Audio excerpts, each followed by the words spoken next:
اب be be Nargis خاتون کے بارے میں بتاتا کہ بی بی نرجس خاتون کون تھی، کہاں سے آئی تھی. آپ کا پہلا جو نام تھا وہ ملیحہ تھا اور سوسن تھا.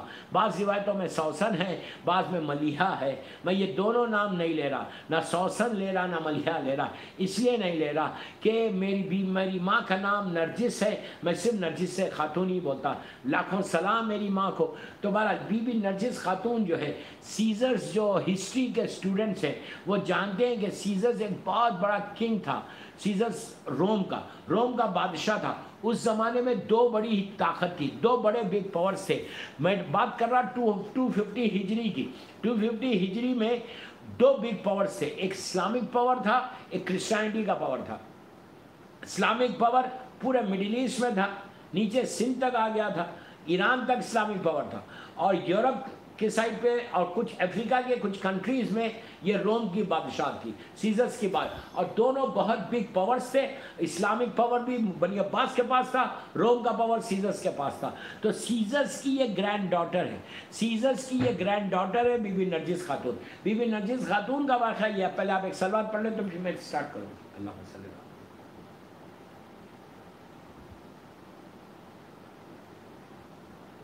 بی بی نرجس خاتون سیزرز کی گرینڈ ڈاٹر تھی اور سیزر بہت چاہتا تھا بی بی نرجس کو، اپنی پوتی کو ہر دادا چاہتا ہے، بہت چاہتا تھا. تو اس نے بی بی نرجس کی شادی کرسچینٹی میں فکس کی. نیچرلی وہ کرسچن تھا. اچھا، اس وقت کی جو کرسچینٹی تھی، اس وقت کرسچینٹی آج کی نہیں تھی، آج جیسا ویسا نہیں. اس زمانے کی جو کرسچینٹی تھی بعض ایریاز میں صحیح تھی.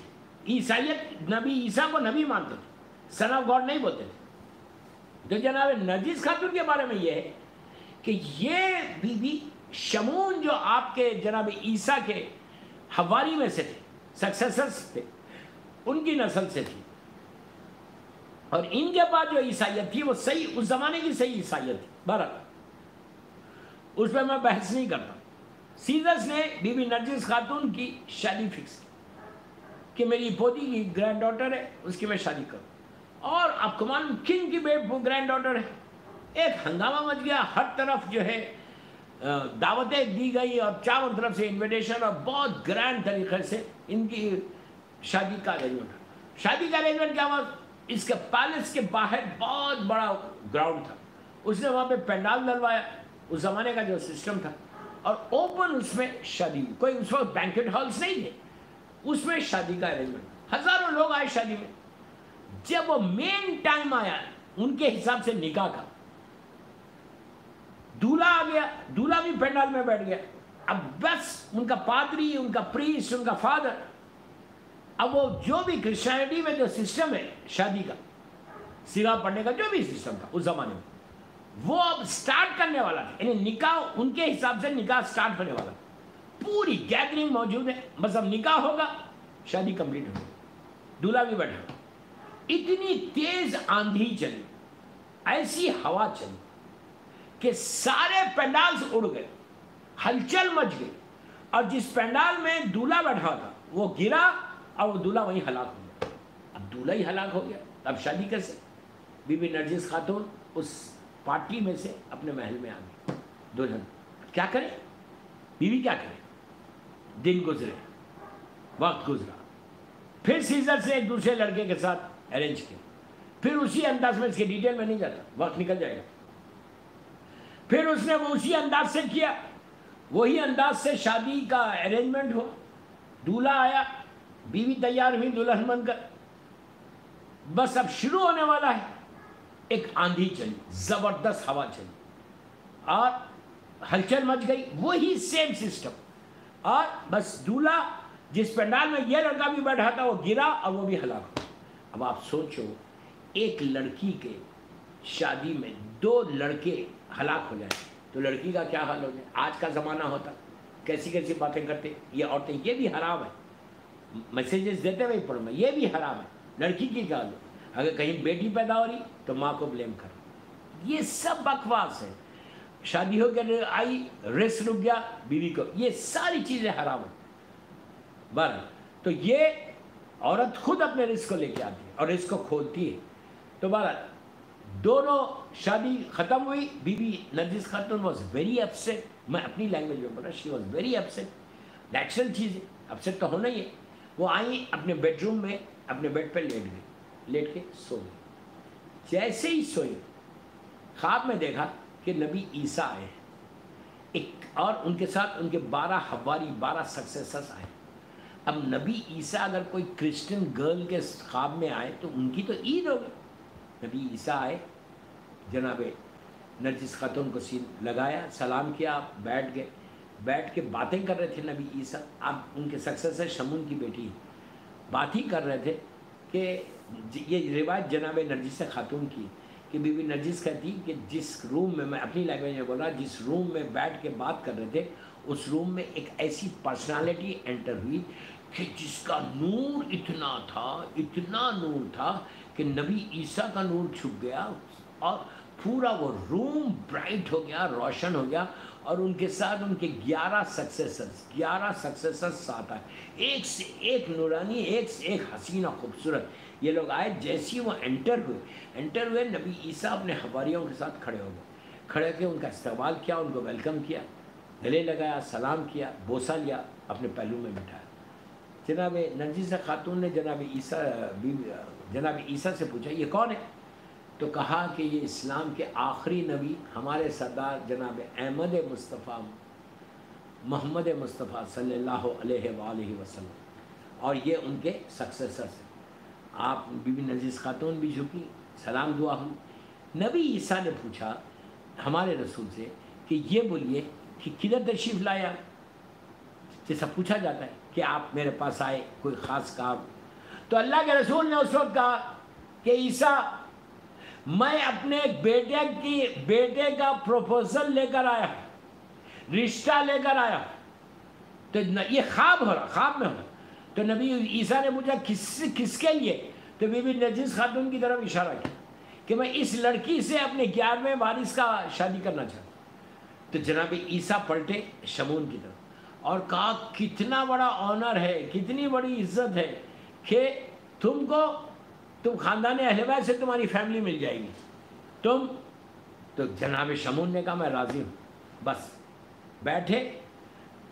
جناب عیسیٰ کی, جناب نرجس خاتون کی طرف سے نبی عیسیٰ نے نکاح پڑھا اور 12 حواری گواہ رہے. 11ویں امام کی طرف سے اللہ کے رسول نے نکاح پڑھا اور 10 امام گواہ بنے. شادی خواب میں ہو. اب بی بی نرجس خاتون کو کچھ معلوم ہی نہیں. نبی عیسیٰ تو معلوم ہے, اللہ کے رسول کے بارے میں کچھ زیادہ ڈیٹیل نہیں معلوم. خاموش بیٹھی. اب کیا کریں, خواب میں دیکھا. دوسرے دن بی بی نرجس کہتی کہ میں نے خواب میں دیکھا, اسی طرح میں سو رہی تھی, میں نے خواب میں دیکھا کہ جناب مریم آئی, مریم بنت عمران. اب آپ سوچو عیسائی لڑکی کے لیے اگر مریم جیسی بیوی خواب میں آ جائے تو کتنی بڑی بات ہے. بی بی نرجس کہتی ہیں کہ میں کھڑی ہو گئی, جناب مریم کا استقبال کیا, اپنے پہلو میں بٹھایا, جناب مریم کے ساتھ گفتگو کر رہی تھی. کہتی ہیں اس کے بعد میں نے ایک عجیب منظر دیکھا کہ ایک ایسی خاتون انٹر ہوئی کہ جس سے سارا حجرہ روشن ہو گیا. ان کے ساتھ کئی حوریں ساتھ تھیں. وہ بیوی, وہ شہزادی جیسی انٹر ہوئی, جناب مریم اپنے مقام سے کھڑی ہو گئی اور اپنے پہلو میں اپنے بازو بٹھایا. تو اس کے بعد جناب مریم نے پوچھا, کس سے پوچھا؟ وہ آنے والی بیوی سے. یہ جناب نرجس نے پوچھا جناب مریم سے کہ یہ کون ہے؟ تو کہا یہ آخری نبی محمد مصطفیٰ صلی اللہ علیہ وآلہ وسلم جس کی کل تم نے زیارت کی, ان کی بیٹی فاطمۃ الزہرا سیدۃ النساء العالمین. اللہم صلی علی محمد وآل محمد برجو کر. کہا یہ بی بی فاطمہ ہے, رسول کی ایک لوتی بیٹی. اب یہ سمجھ گئے کہ یہ میری مدر اللہ ہے, ساس ہے. اٹھی بی بی زہرا نے ان کو گلے لگا دیا. نکاح تو ہو گیا ہے, ظاہری طور پہ نکاح ہوا ہے.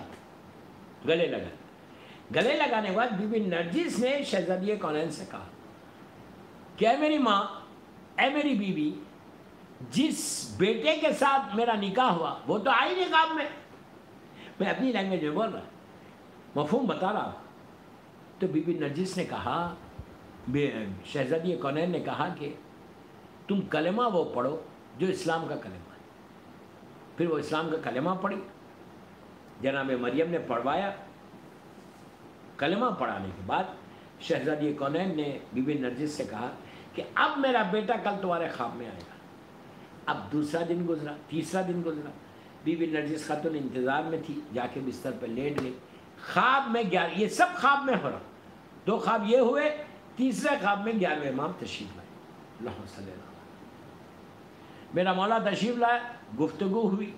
دوران گفتگو بی بی نرجس خاتون نے کہا پھر اب کیا ہونے والا ہے؟ تو 11ویں امام نے کہا کہ تیرا دادا گرینڈ فادر سیزس مسلمانوں سے لڑنے کے لیے لشکر لے کر کل پرسوں جو بھی ڈیٹ بتائے اس دن نکلنے والا ہے روم سے، مسلمانوں سے لڑنے کے لیے۔ تو تم ایک کام یہ کرنا کہ تم کنیزوں کا لباس پہننا۔ اس زمانے میں کنیزوں کا لباس الگ ہوتا تھا، یعنی کنیزیں جو بیچی جاتی تھی ان کا ڈریس الگ ہوتا تھا۔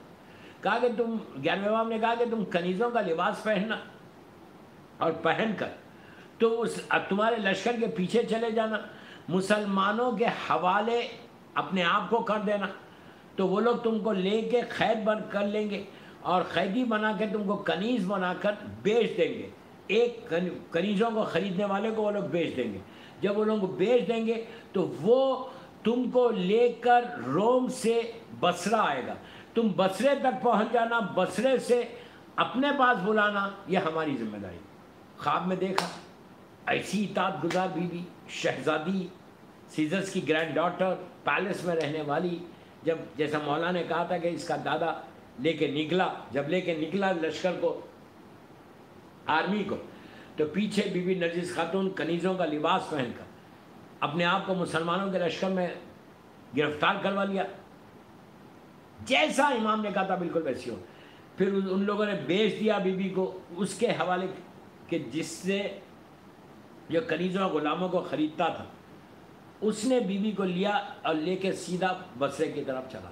اب بات کو میں یہاں روکتا، اب پلٹ کے جا رہا ہوں میں سامرہ۔ پھر ادھر سامرے میں 10ویں امام نے جناب جابر ابن عبداللہ انصاری، جابر ابن عبداللہ انصاری کتنی بڑی پرسنالٹی، حدیث قصہ کا راوی، پہلا زائر مولا حسین جس نے 5 اماموں کی زیارت کی، 6 معصوم کی جو زیارت کرے، جس میں 5 امام، 5ویں امام تک جو زندہ رہے، لاکھوں سلام جابر کو، جس کا لاشا 1200 سال کے بعد 12 یا 1300 ایئرس کے بعد بغداد سے نکالا گیا تھا ابھی 1930s میں، تو بالکل انٹیکٹ جس کی باڈی تھی۔ ایک عظیم پرسنالٹی جابر ابن عبداللہ انصاری، پہلا زائر کربلا۔ ان کی نسل سے، ان کے جنریشن سے عبداللہ ابن ابو بکر، نام پہ نہ جائیں، نام پہ نہ جائیں، عبداللہ کو 10ویں امام نے سامرے میں بلایا، بلا کے کہا کہ اے عبداللہ تیرا پورا خاندان ہمارا چاہنے والا ہے ہم لوگوں کا۔ اس نے کہا مولا میں بھی آپ کا چاہنے والا، میں آپ کا غلام ہوں۔ تو امام نے کہا کیا تم میرے لیے کوئی کام کرے گا؟ اس نے کہا مولا حکم دے۔ مولا نے کہا کہ تجھے بصرہ جانا پڑے گا۔ سامرہ اور بصرہ کافی دور ہے، آلموسٹ 600 مائلس ہے، 600 مائلس ہے، نزدیک نہیں ہے۔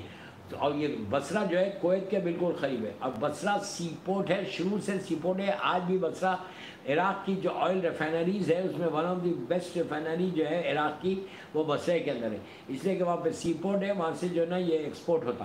تو بہرحال امام نے بلا کے اس کو ایک لیٹر لکھا رومی زبان میں، رومی زبان میں لیٹر لکھا اور اس لیٹر کو ایک انویلپ میں رکھا، انویلپ میں رکھے اس کو بند کیا، بند کر کے اس پہ اپنی سیل لگائی، سیل لگا کے کہا کہ اور اوپر رومی زبان میں لکھا اور کہا کہ یہ لیٹر لے لے اور 250 تومان یا 250 دینار کی ایک تھیلی میں رکھ کر، اس زمانے میں پیپر کرنسی نہیں تھی، نہ یہ پلاسٹک منی تھی، بلکہ اس زمانے میں کوائنس ہوتے تھے، جو گولڈ کوائنس ٹائپ ہوتے تھے وہ دینار میں ہوتے تھے، جو چاندی کے ہوتے تھے وہ درہم، بہرحال ایک الگ بحث ہے۔ تو مولا نے 250 دینار یا 250 درہم ایک تھیلی میں رکھ کر اس کو سیل کیا، اپنا اسٹیمپ کیا اور لیٹر لیا، لیٹر رومی زبان میں لکھا، اس کو اسٹیمپ کیا، اسٹیمپ کر کے مولا نے اس کے حوالے کیا عبداللہ ابن ابو بکر کو، اور کہا کہ تم فلاں دن فلاں تاریخ میں بصرے سے چلنا، سامرے سے چلنا اور تم فلاں ڈیٹ پہ تم بصرہ پہنچو گے. جب تم مثال کے طور پہ منگل کے دن ٹیوزڈے کے دن تم بصرہ پہنچے, جیسی بصرہ پہنچے تم صبح کے وقت فجر سے پہلے تم جو ہے پورٹ چلے جانا. پورٹ جب جاؤ گے تو وہاں پہ کچھ کشتیاں آئیں گی, کچھ بوٹس آئیں گی کہ جس میں کنیزوں کو اور غلاموں کو لے کر آئیں گے. اور جب کنیزیں غلامیں اس میں بیٹھ کر آئے تو تم دیکھنا کہ لوگ بازار لگا ہوا ہوگا, لوگ غلاموں کو خریدیں گے, کنیزوں کو خریدیں گے. اور ایک کنیز ہوگی جو حجاب میں ہوگی, چہرہ جس کا چھپا ہوا ہوگا. جو بھی اس کو خریدنے کے لیے آگے بڑھے گا وہ بولے گی کہ نہیں میں کسی کے ساتھ نہیں جاؤں گی بلکہ میرا لینے والا آنے والا. کیا یقین ہے, کیا یقین ہے اپنے امام کے اوپر. کہا کہ دیکھیے ہر چیز خواب میں ہوئی ہے. یہ بیوی کو لاکھوں سلام, بی بی نرجس خاتون کو. ایمان کیسا پختہ ایمان تھا, کیسا یقین تھا ذات الہی پر, یقین تھا معصومین کے اوپر. کہا نہیں میرا لینے والا آنے والا. امام نے ساری نشانیوں کو بتا دیا تھا کہ جو بھی آئے گا جا کے اس کنیز کے پاس جانا, وہ کنیز کے بعد میرا لیٹر دے دینا. امام نے رومی زبان میں لیٹر لکھا تھا اور اس کے بعد یہ 250 درہم میں دے رہا کہ یہ جو بیچنے والا ہے, جو مالک ہے کنیزوں کا غلاموں کا, اس سے تم بات چیت کرنا. بات چیت میں 250 پہ آگے بات رکے گی تو یہ پوری تھیلی اس کو دینا اور کنیز کو لے کے یہاں جا, یہ میرا کام کر دے. اس نے کہا مولا میں حاضر ہوں. جیسا مولا نے کہا ہی ٹریول آل دا وے. وہ آیا, آنے کے بعد صبح میں جو ہے وہ سیدھا پہنچا تو اسی انداز کے لوگ غلام اور کنیزوں کو خرید رہے تھے. انہی دوران میں اس نے یہ دیکھا کہ ایک ایسی کنیز ہے جو چہرے پہ نقاب ہے اور وہ بکنا نہیں چاہتی. اس نے کہا کہ مجھے یہی چاہیے. اس نے رومی زبان کا لیٹر دیا. جیسی لیٹر دیا بی بی نرجس خاتون نے لیٹر کو دیکھا, رومی زبان میں دیکھا, اس کو بوسہ دیا, سر پہ رکھا. سمجھ گئی ہے کہ یہ امام کے پاس کا لیٹر ہے. بی بی نے پلٹ کے اپنے مالک سے کہا کہ مجھے اس شخص کے حوالے بھیج دو. اس نے کہا گفتگو ہوئی, دوران گفتگو بات اسی پہ آ کے ٹھہری کہ جتنا امام نے پیسے بھیجے تھے. اس نے تھیلی دی اور بی بی نرجس خاتون کو لے کے, میں آج کی لینگویج میں بول رہا, پورٹ سے لے کے بسے میں ایک گھر میں آیا. گھر میں آنے کے بعد گھر میں بیٹھا. گھر میں بیٹھنے کے بعد اس شخص نے بی بی نرجس سے پوچھا کہ یہ بتاؤ تم ہو کون. تو بی بی نرجس نے کہا سنو, لسن, میں کوئی کنیز نہیں ہوں, میں سیزرز کی گرینڈ ڈاٹر ہوں. جس نے تم کو خط دیا ہے اس تک مجھے پہنچا دو بس کافی ہے. میں کنیز نہیں ہوں, میں سیزرز کی گرینڈ ڈاٹر ہوں بس. اس نے کہا ٹھیک ہے. وہاں سے لے کر بی بی نرجس خاتون کو لے کر سامرہ پہنچی. ہم سامرے سے چلے تھے, پھر واپس سامرہ میں واپس آ گئے. سامرے میں 10ویں امام کے گھر میں, جہاں آج میرے مولا کا روضہ ہے, وہی جو ہے مولا کا روضہ ہے, وہی 10ویں امام کا گھر تھا. سیدھا 10ویں امام کے گھر پہ لانے کے بعد امام کے حوالے کیا. امام کو دیکھا, امام نے امام کو سلام کیا. امام کو سلام کرنے کے بعد وہ بیٹھ گئیں. بیٹھنے کے بعد امام سے گفتگو ہوئی. دوران گفتگو امام نے 10,000 دینار کی تھیلی نکال کے جناب نرجس خاتون کے سامنے رکھی. اور اب میرے ایک جملہ غور سے سننا, میں صرف ہسٹری بتا رہا اور کچھ نہیں. سامنے رکھا. سامنے رکھنے کے بعد بی بی نرجس خاتون سے 10ویں امام نے کہا کہ نرجس, میں یہ تم کو 10,000 دینار دے. 10,000 کے دینار از big amount, very big amount at that time. 10,000 دینار دی اور دے کے کہا نرجس یہ 10,000 دینار لو اور میں نے تم کو اللہ کے نام پہ آزاد کر دیا. یہ ایک آپشن ہے. بس آخری جملے. دوسرا آپشن کیا ہے؟ دوسرا آپشن یہ کہ اگر تم نے میرے بیٹے کے ساتھ نکاح کیا جو تم نے خواب میں دیکھا, اگر تم نکاح کرو گی تو اللہ تم کو تمہارے وطن سے ایک ایسا بیٹا عطا کرے گا. ہمارے امام زمانے کا امام ایک ایسا بیٹا عطا کرے گا, ایک ایسا گفٹ دے گا کہ جو زمین اور آسمان کا مالک ہو جائے گا, جو حجت خدا ہے, جو عدل کو نافذ کرے گا. تو وہ یہ چاہیے یا یہ چاہیے. تو بی بی نرجس نے کہا کہ مولا مجھے کچھ نہیں چاہیے, جو میں نے خواب میں دیکھا اس کی مجھے بشارت چاہیے. بس میں نے بات